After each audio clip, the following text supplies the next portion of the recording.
I need to tell you something about what happened 20 years ago. It wasn't true. None of it was true. My sister's words hit me like ice water in my veins. I gripped my phone tighter under the table, making sure it was still recording. The funeral reception chatter around us faded to nothing. Just Rachel's voice slurred from her fifth glass of wine, finally, confessing the truth that destroyed my entire life. You see, 20 years ago, I was 16 years old, honor student, full scholarship to pre-med waiting for me. I had everything planned out, become a doctor, make my parents proud, maybe even cure cancer. Then one Tuesday afternoon, everything exploded. Bang, bang, bang. The police at our door. My 14-year-old sister, Rachel, tears streaming down her face, trembling like a leaf. "She's been touching me," she sobbed to the officers. "For years. I couldn't take it anymore." Can you imagine? Your baby sister, the one you taught to ride a bike, helped with homework, protected from bullies, standing there accusing you of the most disgusting thing imaginable. My mother's scream still haunts me. My father couldn't even look at me. "Get out," he said, his voice dead. "Get out and never come back." No trial, no investigation, no questions asked, just Rachel's tearful performance, and I was done, erased, deleted from the family like I never existed. They gave my college fund to Rachel. My room became her art studio. Every Christmas, every birthday, every family gathering, I wasn't there. I wasn't even a ghost. I was nothing. But here's what nobody knew, especially not Rachel. While she lived in the house I grew up in, spent the money meant for my education and played the victim for 2 decades, I built an empire from nothing. 3 jobs at 17, sleeping in my car, eating 1 meal a day. But I survived, more than survived. And 3 months ago, when I heard our mother was dying, I came back. Not as Emma, the disgraced daughter. I came back as Jennifer, a grieving stranger at the support group Rachel attended. I became her friend, her confidant, her shoulder to cry on. The smell of funeral flowers and cheap wine filled the hotel bar. Rachel's mascara ran in black rivers down her cheeks. "She was always so perfect," she continued, not knowing I was recording every word. "Emma had everything, the grades, the looks, mom and dad's pride. I just wanted them to love me the same way." My hand trembled, but I kept recording. "So you lied?" I whispered, my voice barely audible. Rachel nodded, laughing bitterly. The biggest lie of my life, and it worked perfectly. But there was something my sister Rachel didn't know. I had been recording everything for the past 3 months. Every confession, every admission, every single moment that would finally prove my innocence. If you want to hear how this story ends, make sure you hit that subscribe button right now, because what happens next will absolutely blow your mind. Let me take you back to that Tuesday, April 15th, 2004. I remember because I just aced my AP chemistry exam. My teacher, Mr. Harrison, had pulled me aside. "Emma, MIT called about your early admission application. It's looking very promising." MIT. Can you believe it? This small-town girl was going to MIT on a full ride. I practically floated home. My backpack full of acceptance letters from other schools, backup plans I wouldn't need. The spring air smelled like fresh-cut grass and possibility.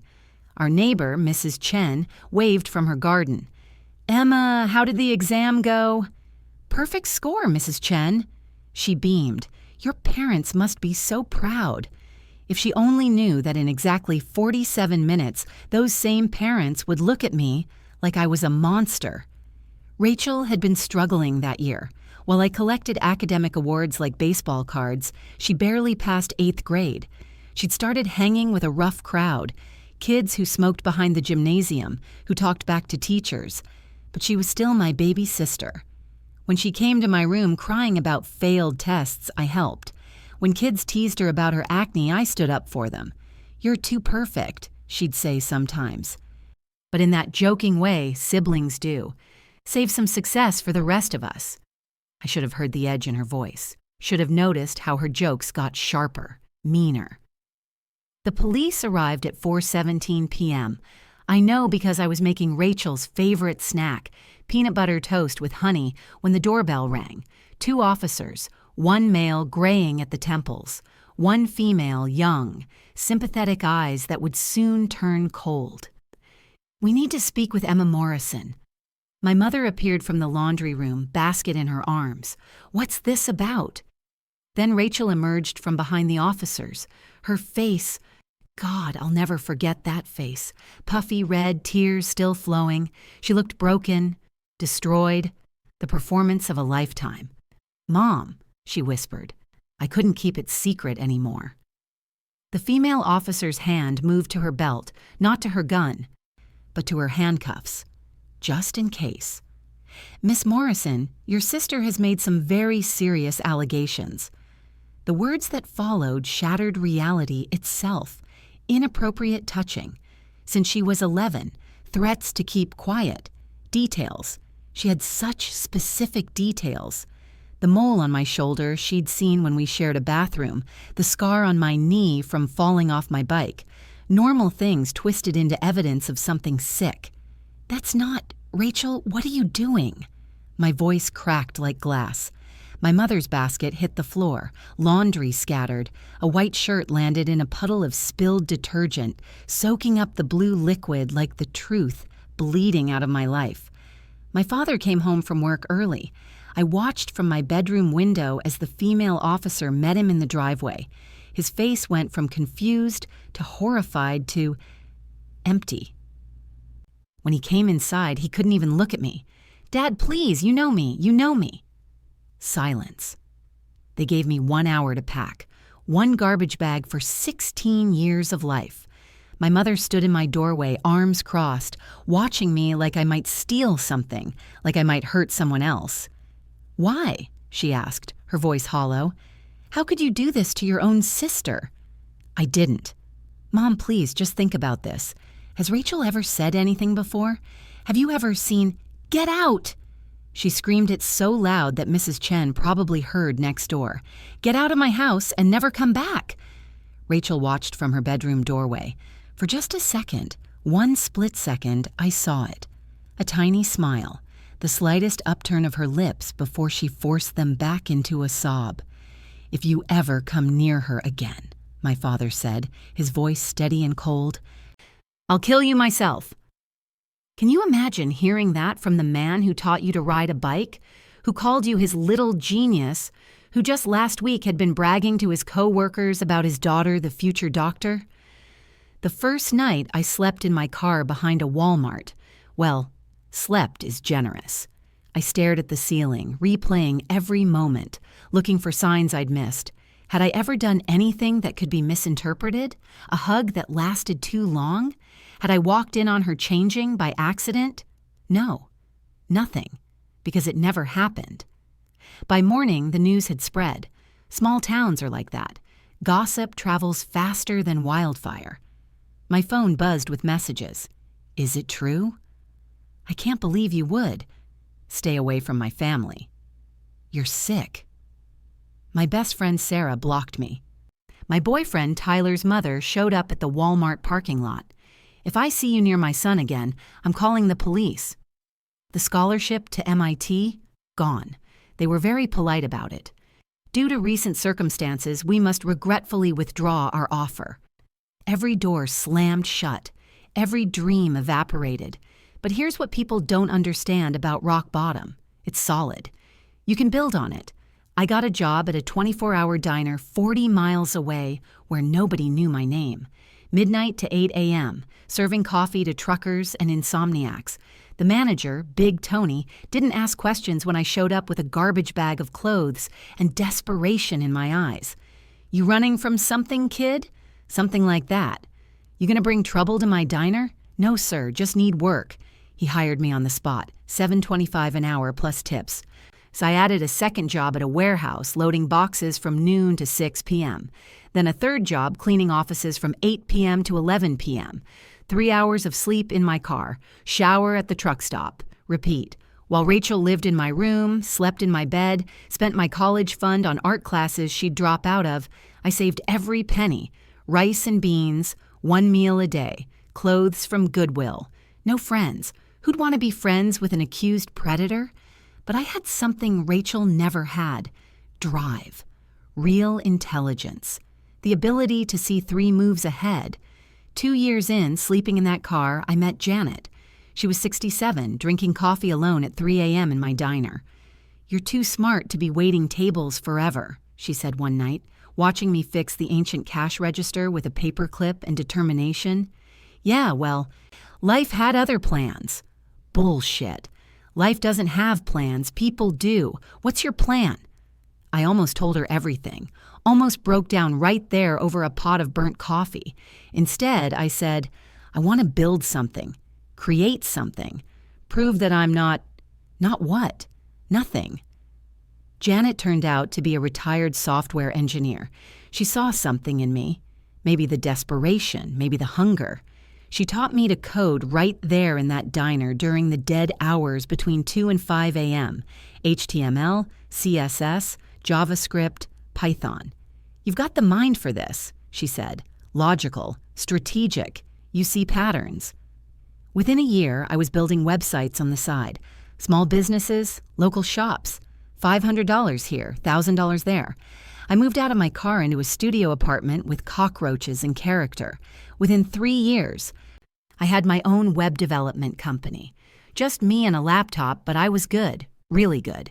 Within 5 years, I had employees, an office, clients across the country. Within 10 years, my company was worth $2 million. Within 15, $5 million. Today, $8.3 million to be exact. But success doesn't heal certain wounds. I met Marcus when I was 26. Beautiful man. Criminal defense attorney who didn't flinch when I told him my story. The first person I'd ever told. "I believe you," he said simply. 3 words that made me cry for hours. We got married in a courthouse. No family. Just Janet and Marcus's brother as witnesses. My parents never knew. They missed me walking down the aisle in a $50 dress from Target, crying happy tears for the first time in a decade. They missed the birth of their grandchildren, too. Lily, now 7, with my father's eyes and my mother's smile. James, 5, who loves dinosaurs and has my gift for mathematics. "Why don't we have grandparents like other kids?" Lily asked once. "How do you explain that to a child? Your grandparents think Mommy is a monster because Aunt Rachel told a lie. 3 months ago, I was in a board meeting when my assistant knocked. "Emma, there's something in the Times you should see." The obituary was small. Margaret Morrison, beloved mother and grandmother, passed peacefully. Grandmother. To Rachel's kids only, of course. I excused myself, went to the bathroom, and threw up. Then I called my investigator. Find out everything about the funeral, everything about Rachel, everything about the last 20 years. What my investigator uncovered shouldn't have surprised me, but it did. Rachel had become exactly what she'd pretended I was, a predator. Not sexual, but emotional and financial. She'd accused her college roommate of stealing, got her expelled. Accused a coworker of harassment, got him fired. Accused 3 separate people over 2 decades of various crimes that my investigator could find no evidence for. "She's got a pattern," Marcus said, reviewing the files. "She creates victims to gain sympathy and resources. But the worst part? She'd inherited everything. The house I grew up in, the money my parents saved for 50 years, the family heirlooms, the photo albums with my face cut out of every picture like I'd been surgically removed from history. $2.3 million. That's what my parents left her. The golden child who stayed close, the victim who needed protection." "We could destroy her," Marcus said. "I know prosecutors who would salivate over this pattern of false accusations." Janet, now 82 and sharp as ever, disagreed. "Destruction is easy. Any fool with a hammer can destroy. Creation, transformation, that takes wisdom." They were both right. I stood at the mirror that night studying my reflection. 36 years old, successful beyond my teenage dreams, married to a good man, mother to beautiful children. I'd built an empire from ashes. But that 16-year-old girl still lived inside me. still hurt, still raged at the injustice. "What would satisfy you?" Marcus asked. "What would make this right?" "The truth," I said. "I want everyone to know the truth." And then? And then I want her to feel what I felt. Loss. Betrayal. The door slamming shut on everything she thought she deserved. Marcus kissed my forehead.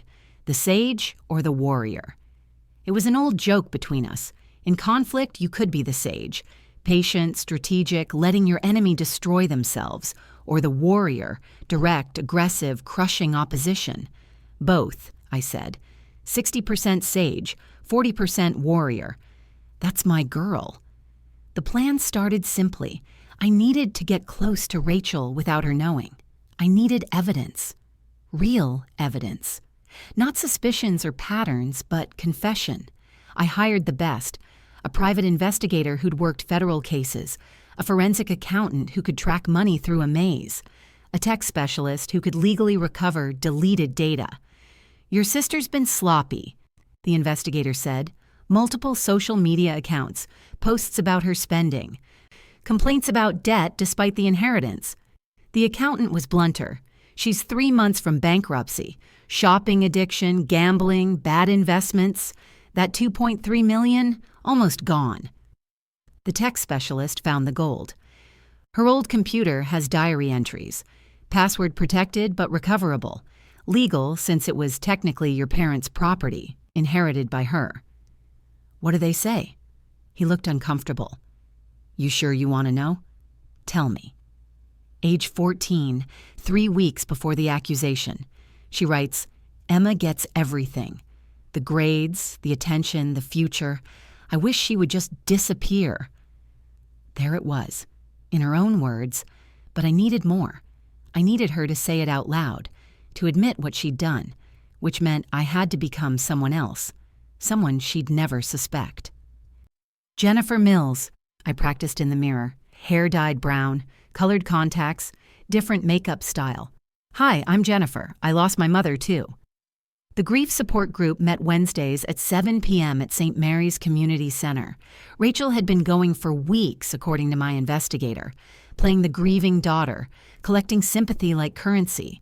I attended my first meeting 3 months ago, sat across from the sister who destroyed my life, listened to her cry about missing our mother, the mother she'd stolen from me. "It's so hard," Rachel sobbed to the group. "I was all she had, my sister. She did something terrible when we were young, broke our family apart." The other members made sympathetic noises, passed tissues, patted her shoulder. I bit my tongue until it bled. "That must have been traumatic," I said, my voice steady, having to carry that secret, having to be the one who told the truth. Rachel looked at me, really looked at me for the first time in 20 years. No recognition, nothing. "Yes," she said, "it was the hardest thing I've ever done." Line number 1 recorded on my phone. 3 months, 12 support group meetings, countless coffee dates where Rachel complained about money troubles, her failed marriage, her debt. She never recognized me, not once. How do you not recognize your own sister, the girl you shared a bathroom with, who taught you to ride a bike, who you destroyed with a lie?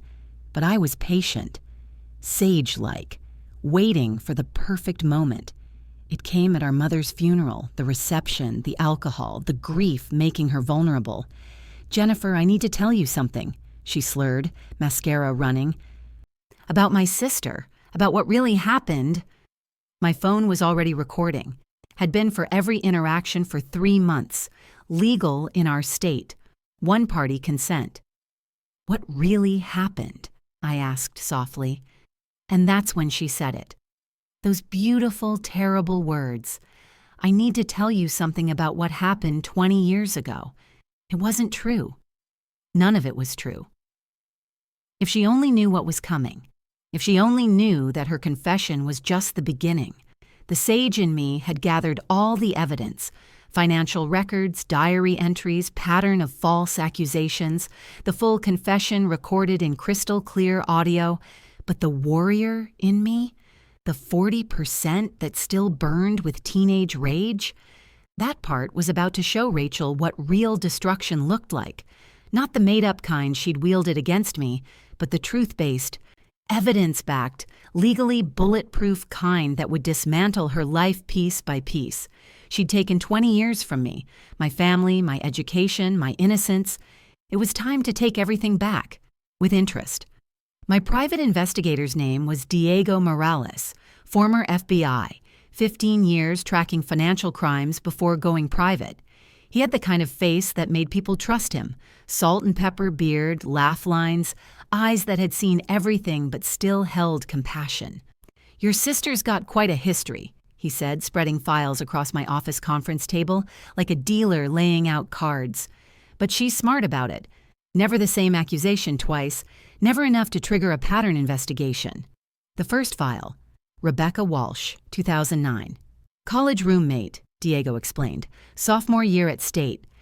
Your sister accused her of stealing jewelry, specifically a grandmother's ring worth $12,000. Rebecca got expelled. No criminal charges, but the expulsion destroyed her scholarship."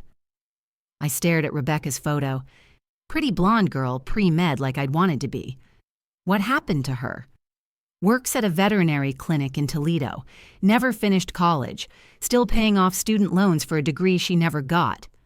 Slam, my fist hit the table before I could stop it. Marcus grabbed my hand, held it. "There's more," Diego warned. The second file, David Hernandez, 2014. Co-worker at the marketing firm where Rachel worked. She accused him of sexual harassment. He denied it, but in the Me Too era, which was righteous and necessary, nobody wanted to risk keeping him. Fired immediately. Was there evidence? None. But here's the interesting part. Rachel got his promotion and a $30,000 raise 2 weeks later. The pattern was crystallizing. Create a victim narrative, destroy someone, profit. The third file made me vomit. Actually run to my private bathroom and empty my stomach. Mrs. Eleanor Kim, 2019. 83 years old, lived next door to Rachel, early stage dementia. What did she accuse her of? Diego's face darkened. Not accusation, manipulation. Your sister became Mrs. Kim's helper. Groceries, errands, companionship. Mrs. Kim changed her will 3 months before she died. Left Rachel $50,000 that should have gone to her grandson in Korea. The grandson contested? Tried, but Rachel had documents, thank you cards, photos of them together, made it look like a genuine friendship. The grandson looked like a greedy relative who'd abandoned his grandmother. I thought of my own grandmother, Dad's mother, who died when I was 15. She'd left me her wedding ring in her will. I never got it, of course. Rachel wore it on a chain around her neck now. I'd seen it at the support group. There's a pattern with the finances, too, Diego continued, pulling out bank statements. Your parents' inheritance was $2.3 million. She received it 11 months ago. How much is left? Based on spending patterns and the mortgage she took on the house, maybe $300,000. She's burning through about $150,000 a month. On what? He showed me credit card statements, designer clothes, trips to Vegas, cosmetic procedures, a Mercedes she'd already crashed. Investment in a friend's restaurant that never opened. But this is the interesting part. Diego pulled out another document. She never finished the psychology degree your parents paid for, dropped out junior year, but she's been telling everyone she's a licensed therapist, even has business cards. That's fraud. Yep. She's been counseling people for cash, $100 an hour, no license, no training, no insurance. Can you believe it? The girl who destroyed my life with a lie about abuse was pretending to help other abuse victims. The irony was so thick you could choke on it. Marcus leaned forward. This is enough to destroy her completely. Not yet, I said. I need the confession. Everything else is circumstantial, but if she admits what she did to me, then we have her. Diego gathered his files. There's one more thing. I tracked down the detective who handled your case originally. Sarah Chen. She's a lieutenant now. She wants to talk to you. My heart stopped. She remembers? Every detail said it's haunted her for 20 years. Becoming Jennifer Mills required more than hair dye and colored contacts. I had to erase Emma Morrison from my body language, my speech patterns, my very soul. I hired an acting coach, told her I was preparing for a challenging role. "Who is Jennifer?" she asked. "Someone broken," I said. "Someone who lost her mother. Someone desperate for connection." "And who are you, really?" "Someone who needs to become Jennifer perfectly, or everything falls apart." She didn't ask more questions. Actors are good about respecting necessary mysteries. For 2 weeks, I practiced. Jennifer walked differently, shoulders curved inward, protective. She spoke softer, hesitant, asking permission with every sentence. She laughed nervously, touched her hair when anxious, apologized constantly. Emma Morrison walked straight, spoke clearly, never apologized unless truly wrong. Jennifer wore muted colors, beige, gray, faded pastels. Emma preferred sharp blacks, clean whites, power reds. Jennifer's backstory: mother died of cancer. No siblings. Moved here from Portland for a fresh start. Worked in data entry. Boring enough that nobody would ask follow-ups. The first support group meeting, my heart hammered so hard I thought everyone would hear it. St. Mary's Community Center smelled like burnt coffee and industrial disinfectant. Fluorescent lights buzzed overhead, casting everyone in sickly green. 12 people sat in the circle, all grieving, all broken in their specific ways. And there she was, Rachel. She'd aged badly. Where I'd grown lean and strong from struggle, she'd grown soft from comfort, bloated from alcohol, skin rough from expensive procedures that promised youth but delivered damage. Her designer clothes couldn't hide the desperation underneath. "Welcome, everyone," the facilitator Carol said.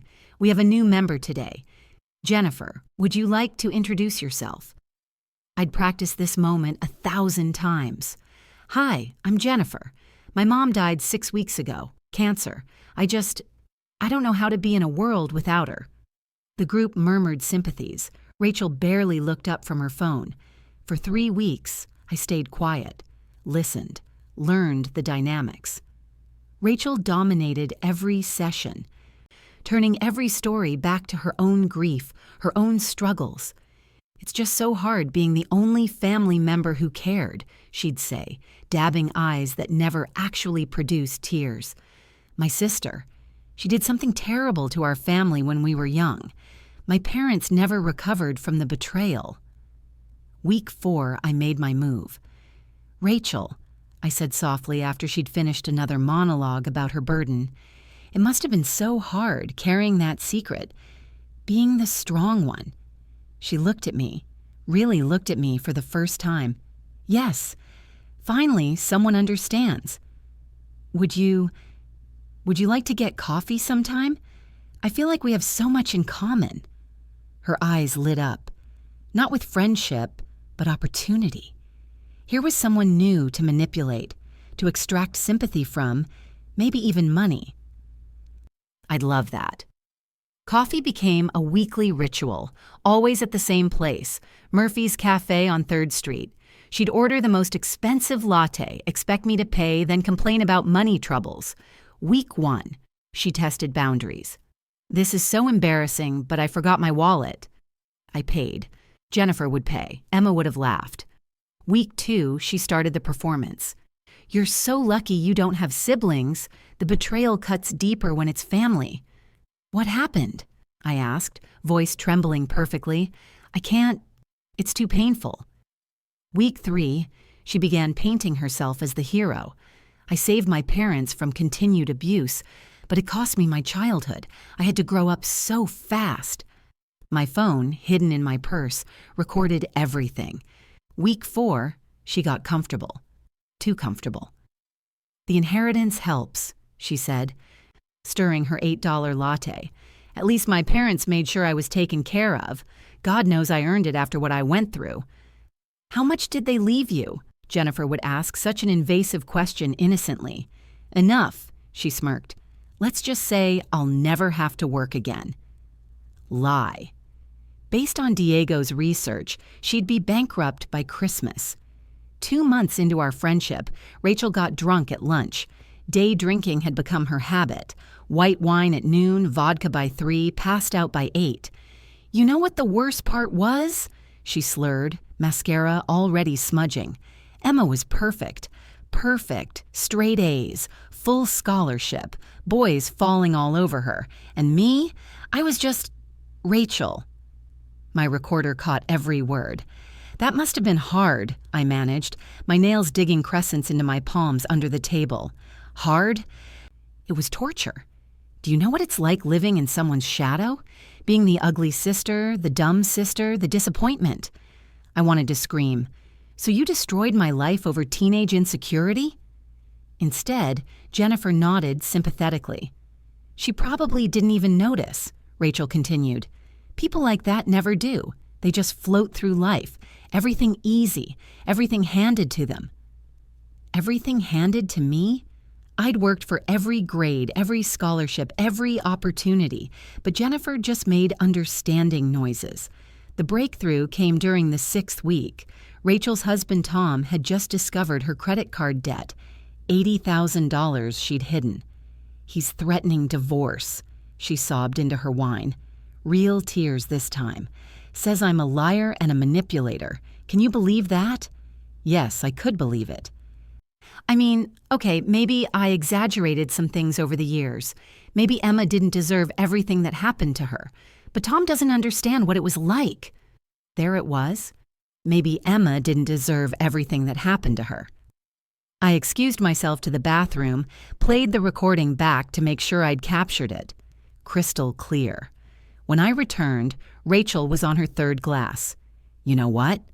Fuck Tom. And fuck Emma too. She's probably living it up somewhere with her perfect life. If she only knew I was sitting right across from her. My tech specialist, Kevin, was a genius. MIT graduate. The irony wasn't lost on me. He'd recovered Rachel's teenage diary from an old hard drive our parents had backed up years ago. "Password was your birthday," he said. "She used it for everything back then." The entries were gold. March 3rd, 2004. "Emma got another award today. Mom practically creamed herself. Nobody even noticed I made honor roll for the first time. It's always Emma, Emma, Emma." March 18th, 2004. "Jason asked Emma to prom." Jason.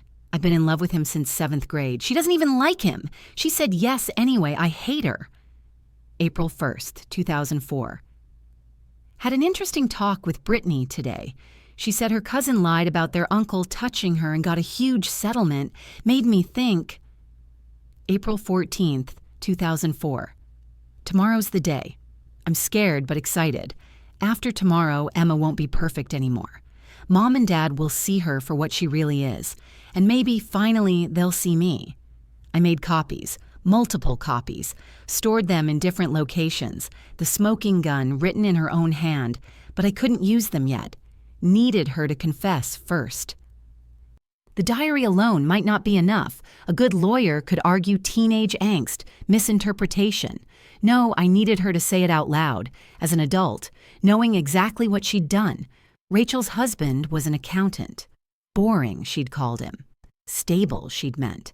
Someone to pay bills while she played grieving daughter. But Tom wasn't stupid. The credit card bills, the secret loans, the gambling losses. He'd found them all.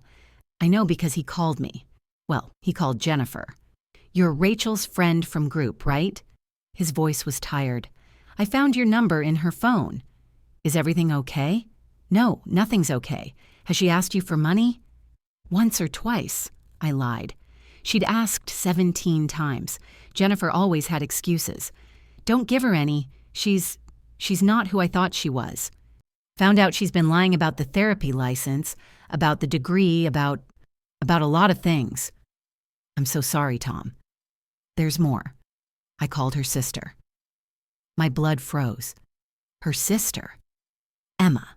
Yeah, I know about the accusations, but something didn't add up. Rachel's stories kept changing, so I tracked Emma down. What did she say? Nothing. Hung up as soon as I said who I was. But the fact that she's out there, successful from what I could find, Makes me wonder what really happened. He was so close to the truth. So close. What are you going to do? Divorce. Already filed. I can't live with someone I don't trust. 2 weeks later, Tom moved out. Rachel called Jennifer sobbing for 3 hours. I recorded every minute. By month 3, Rachel was desperate. The house payment was overdue. Credit cards maxed. Tom had frozen their joint accounts.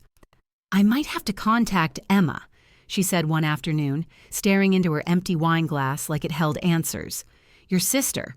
But I thought, yeah, well, desperate times. She's apparently some big tech CEO now, has millions. How did she know? I'd been so careful. Tom looked her up, she continued. Before he left, threw it in my face. Your sister built an empire from nothing while you spent your parents' money on bullshit. His words. Would she help you? Rachel laughed, bitter and sharp. After what I did? After what I took from her? There it was. Another admission. Another recording. Maybe she's forgiven you, Jennifer suggested softly. You can't forgive something like that, Rachel said. Some things are unforgivable. Yes, I thought, some things are. The funeral was held on a Thursday. October 15th, 20 years and 6 months exactly since Rachel destroyed my life. I attended as Jennifer, of course. Black dress, sunglasses, standing in the back, watching the sister who'd stolen everything play the grieving daughter. The church was packed, all of Mom's friends, Dad's colleagues. He'd died 3 years prior, another funeral I wasn't invited to. Cousins I hadn't seen since childhood. Aunt Linda in the 3rd row, looking older but still sharp. Rachel gave the eulogy, talked about being the devoted daughter, the one who stayed close, the one who carried the family's burden. My mother was my best friend, she lied to the congregation. She'd complained about Mom every week at support group. After we lost my sister to terrible circumstances, we became even closer. Lost me. Like I died. Like I was the tragedy, not the victim.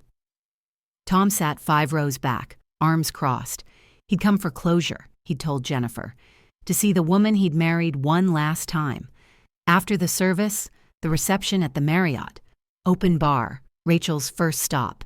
By her 4th drink, the mask was slipping. She cornered Jennifer by the shrimp table. You know what the funny thing is? She slurred. Emma should thank me. Thank you.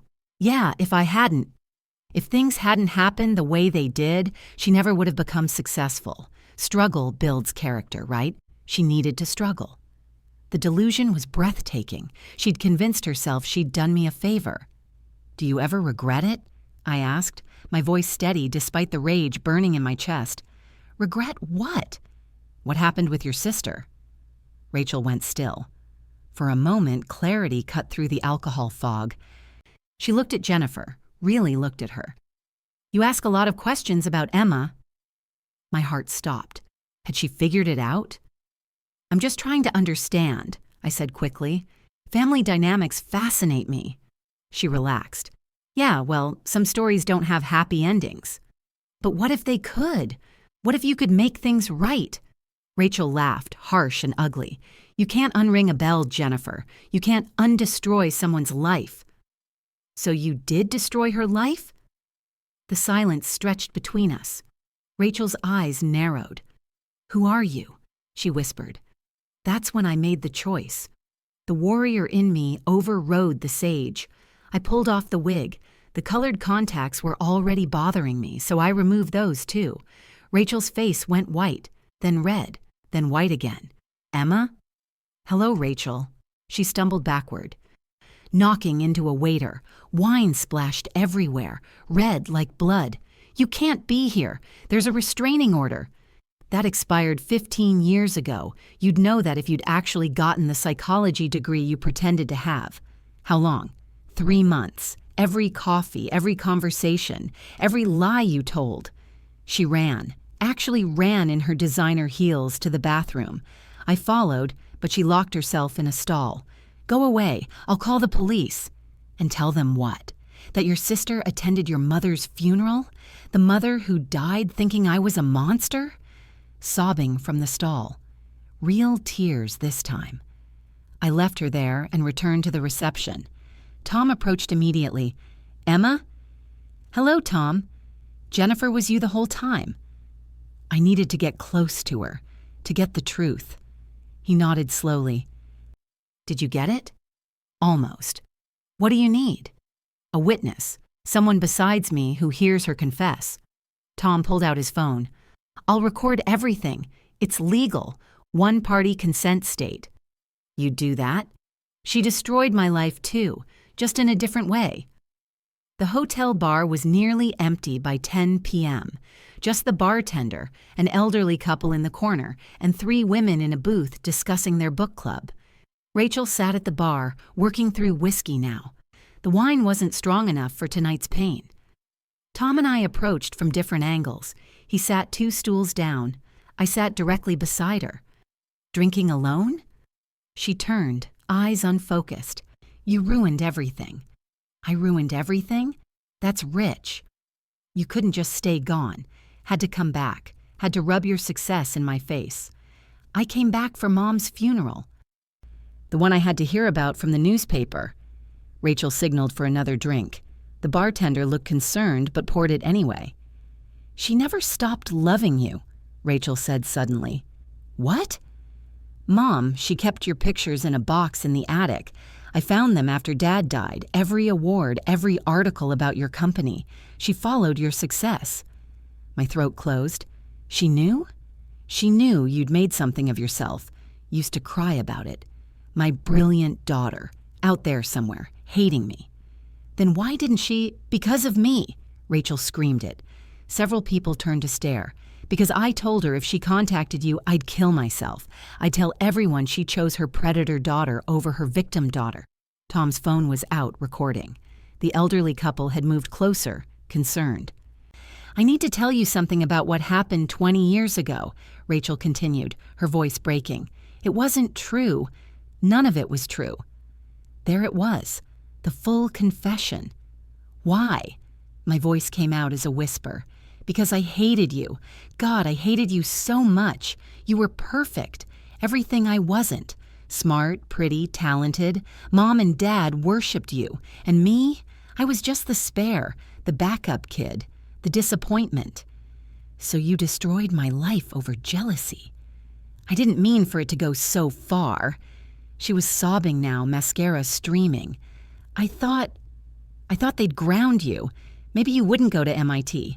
Maybe you'd have to stay home for community college. I didn't think they'd kick you out. I didn't think they'd never speak to you again. But when they did, you didn't tell the truth. How could I? After what I'd put them through, after the police, the therapists, the family counseling, they'd have killed me. So you let them die thinking I was a monster." She nodded, crying harder. "I wanted to tell them. So many times, but I was a coward. I'm still a coward. And the others? Rebecca, David, Mrs. Kim?" Her head snapped up. "How do you—" "I know everything, Rachel. Every lie, every manipulation, every life you've destroyed for your own gain." "It wasn't supposed to be like this," she whispered. "I was supposed to be happy. I got everything I wanted, the money, the house, Mom and Dad's love, but I'm miserable. I've always been miserable." "Because you can't build happiness on someone else's pain. I know that now." She laughed bitterly. 20 years too late, but I know. Tom stood up, phone visible now. "I got everything." Rachel's eyes widened. "You recorded me?" "Every word," he confirmed. "You can't, that's illegal." "One-party consent state," I said. Tom consented to his own recording. She looked between us, realization dawning. "You planned this." "For 3 months," I confirmed, "just like you planned to destroy me 20 years ago. What are you going to do?" "Everything you did to me, but with one difference. I'm going to use the truth." The meeting with Detective Sarah Chen happened the next morning. She'd insisted on buying coffee, her treat, her apology. "I knew something was off," she said, stirring sugar into her black coffee. "Your sister's story had holes, inconsistencies, but the department was under pressure. High-profile family accusations of that nature. We had to act. You destroyed my life on a hunch? No. Your parents destroyed your life by believing it. I just did my job, but I should have done it better. She pulled out a thick file. I've kept everything, every note, every interview, every piece of evidence. Been waiting 20 years for you to come forward. Why? Because false accusations make it harder for real victims, and because I have a daughter now, 16, same age you were. The thought of someone doing to her what was done to you, I had to keep the file. Will you testify if this goes to court? Absolutely, and there's more. I've documented 3 other cases where your sister was involved in suspicious accusations, pattern behavior. It'll hold up. Aunt Linda was easier. She'd been waiting for my call. I knew you'd come back eventually, she said when I showed up at her door. Same house from my childhood. Same rose garden. Same smell of cinnamon from her eternal baking. You believe me? I believed in you. There's a difference. Rachel was always troubled, manipulative. Your parents couldn't see it, didn't want to see it. Why didn't you say something? I did. Your father threatened to cut me off too. Said if I contacted you, I'd never see the family again. I chose to stay close to watch Rachel, to document things. She pulled out her own box of evidence. I've been keeping track, waiting. For what? For you to be ready for the truth to come out. Inside the box, photos of Rachel's spending sprees while claiming poverty, records of her lies to various family members, documentation of her fake therapy practice. I was going to send this to you when your mother died, Linda admitted, but then you showed up at the funeral. As someone else, but I knew. An aunt always knows. You recognized me? Your eyes. You can change everything else, but you've got your grandmother's eyes. Rachel never did. Marcus had assembled the legal team, 3 lawyers, each specializing in different aspects of the case. Fraud for the inheritance obtained through false pretenses, the first explained. We can prove she received it based on a lie. Defamation for the ongoing damage to your reputation, the second added. 20 years of being branded a predator. And criminal charges for the false police report, the third finished. Statute of limitations hasn't expired because the fraud is ongoing. What's our real goal here? Marcus asked me that night. Prison, financial recovery, clearing your name? All of it, I said. But mostly, I want everyone to know the truth. Everyone who shunned me, who believed her, who chose her side, I want them to know they were wrong. That's the warrior talking. No, I corrected. That's the 16-year-old girl who lost everything. She deserves justice. Tom's divorce lawyer was brutal.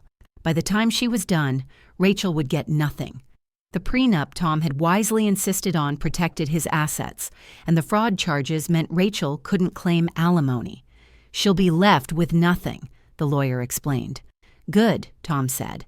That's what she left Emma with. But Tom provided more than legal support. He had recordings of Rachel admitting to other lies, conversations where she'd bragged about manipulating people, evidence of her fake therapy credentials. I feel like an idiot for marrying her, he admitted. She fooled everyone, I reminded him. My parents believed her over their own daughter. How do you not hate them? I do, I admitted, but they're dead. Hating the dead is like drinking poison and expecting ghosts to die. What about Rachel? Do you hate her? I thought about it. I hate what she did. I hate what she took. But mostly, I pity her. She got everything she wanted and it made her miserable. That's almost justice enough. Almost? Almost. But I'm still going to destroy her completely. Tom smiled. Good. She deserves it. The team was assembled, the evidence compiled, the recordings transcribed and verified. Rachel had no idea what was coming. She thought the confession in the bar was the end of it, that I'd gotten my closure and would disappear again, if she only knew. The sage in me had planned every move, anticipated every counter-argument, prepared for every contingency. But the warrior in me? The warrior was about to go to war, And in war, you don't stop until your enemy is completely defeated. I scheduled the email for 9:12 a.m. on a Monday, peak inbox time, when everyone would be checking their messages with their morning coffee. The subject line, the truth about what happened. 20 years ago. Please read recipients. Every family member whose email I could find. Cousins, aunts, uncles, family friends who'd cut me off. 47 people who'd chosen Rachel's lie over me. Attached. The audio file of Rachel's confession, the transcript verified by a court reporter, her teenage diary entries, the private investigator's report documenting her pattern of false accusations, everything. My finger hovered over the send button for exactly 3 seconds. Then, click, done. By 9:03 a.m., my phone exploded. Cousin Marie, "Oh my God, Emma, we're so sorry." Uncle Robert, "I can't believe we fell for this." Mom's best friend, Sharon, "Your mother would be devastated." Delete, delete, delete. Their apologies meant nothing now. Where were they when I was sleeping in my car? Where were they when I was working 3 jobs to survive? Where were they when I got married with no family present? The social media post went live at noon. I debated this part. The sage in me said to handle it privately. But the warrior wanted the world to know. 20 years ago, I was accused of something horrific by my own sister. I lost my family, my education, my future. Last week, she finally admitted it was all a lie. Here's the proof. I embedded the confession audio, added context, named names. Within an hour, 10,000 views. Within 3 hours, 50,000 views and climbing. The comments poured in. This is why false accusations should be prosecuted. Your sister is a monster. I was falsely accused too. Thank you for speaking out. But the best comment came from Rebecca Walsh, Rachel's college roommate who'd been expelled for supposedly stealing jewelry. She did the same thing to me. I have proof. Please contact me. Rachel called Marcus's office. She didn't have my number, screaming about defamation, invasion of privacy, harassment. Marcus put her on speaker. Everything Emma posted is true. Truth is an absolute defense against defamation. She recorded me without my consent. Tom recorded you in a one-party consent state, completely legal. I'll sue. With what money, Rachel? We know you're 3 months from bankruptcy. The line went dead, but she tried another angle, posted her own video, tears streaming, playing the victim one last time. My sister is mentally ill. She's been stalking me for months. This is all taken out of context. I'm the real victim here. It backfired spectacularly. Tom posted his own response. As Rachel's soon-to-be ex-husband, I can confirm every word Emma says is true. I have additional recordings. David Hernandez, the co-worker she'd gotten fired, she destroyed my career with false harassment claims. I support Emma fully. Mrs. Kim's grandson flew in from Korea. This woman stole $50,000 from my grandmother. She's a predator. By evening, Rachel's video had been removed for misleading content. The forensic accountant Marcus hired was thorough, terrifyingly thorough. The inheritance was $2.3 million, she explained to the judge. But that's not all.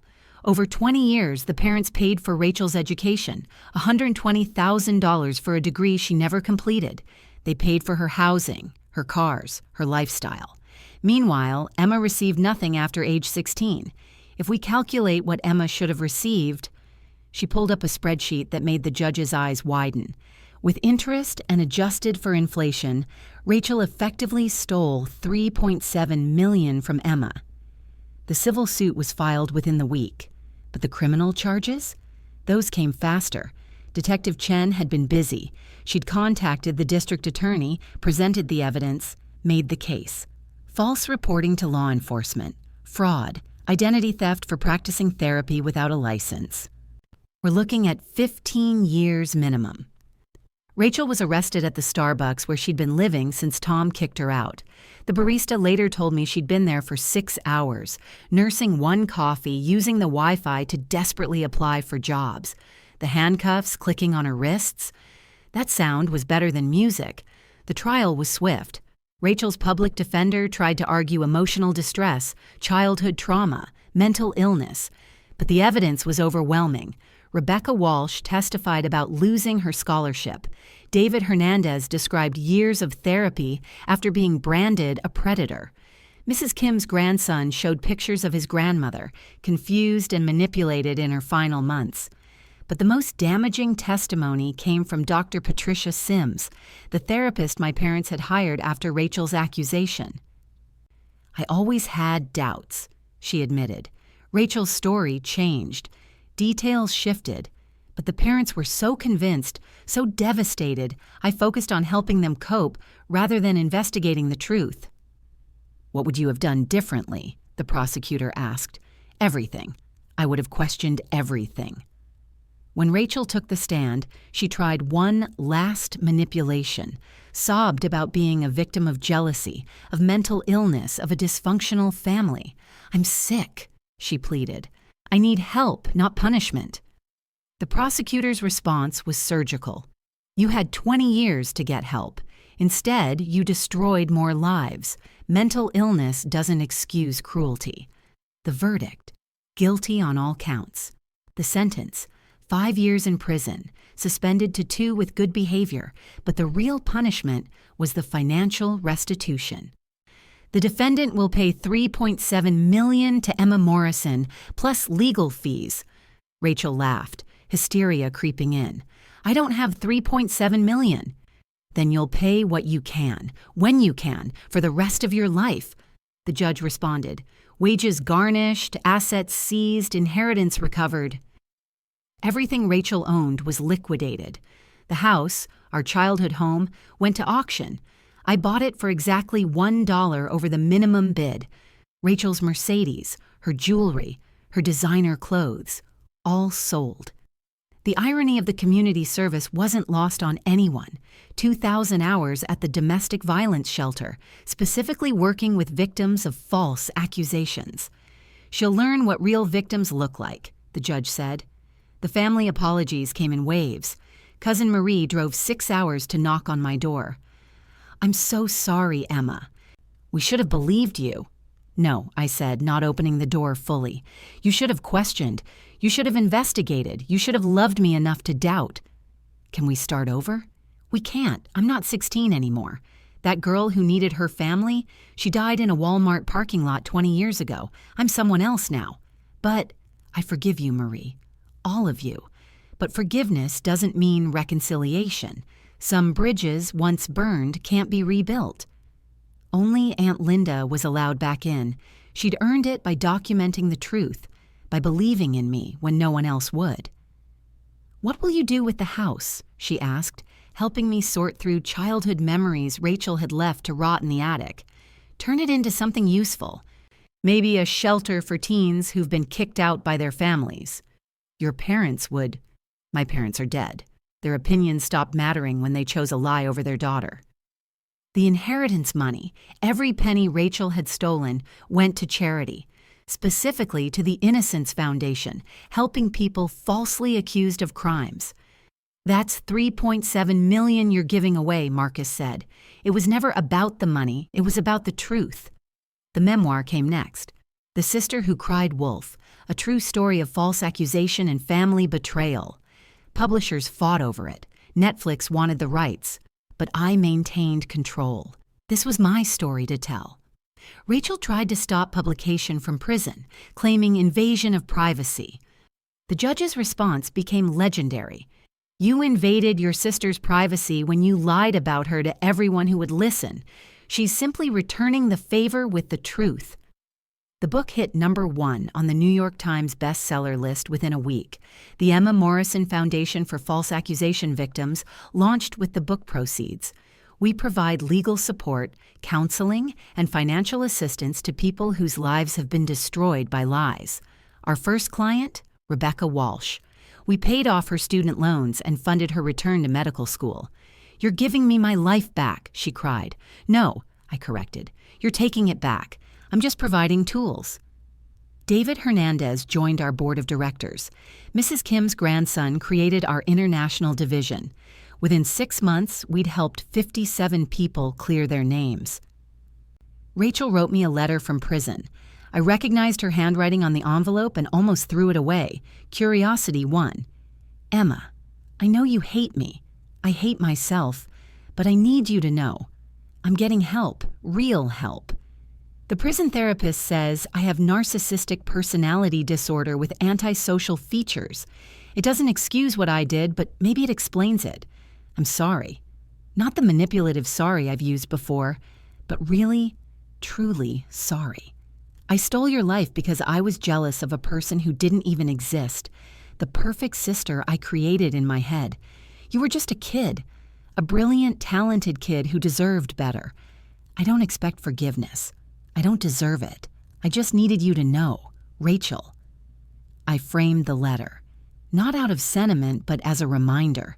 Even monsters can learn to recognize themselves in the mirror. 20 years. That's how long it took for the truth to surface. 2 decades of carrying a lie that grew heavier with each passing day until it crushed the liar beneath its weight. Rachel thought she'd won when she got our parents' love, their money, their devotion. But love built on deception is like a house built on sand. The tide always comes in eventually. She spent 20 years looking over her shoulder, wondering when I'd return. Every success I achieved, tracked through Google alerts she didn't know I knew about, ate at her. The girl she'd destroyed had risen from the ashes while she'd rotted in comfort. That's the thing about lies. They require constant maintenance. Truth just exists. Jealousy cost Rachel everything. She wanted what I had so badly that she destroyed it, only to discover that what she'd really wanted was to be me. But you can't become someone by destroying them. You just become a destroyer. And me? The integrity I maintained when I could have lied, could have retaliated, could have become like her.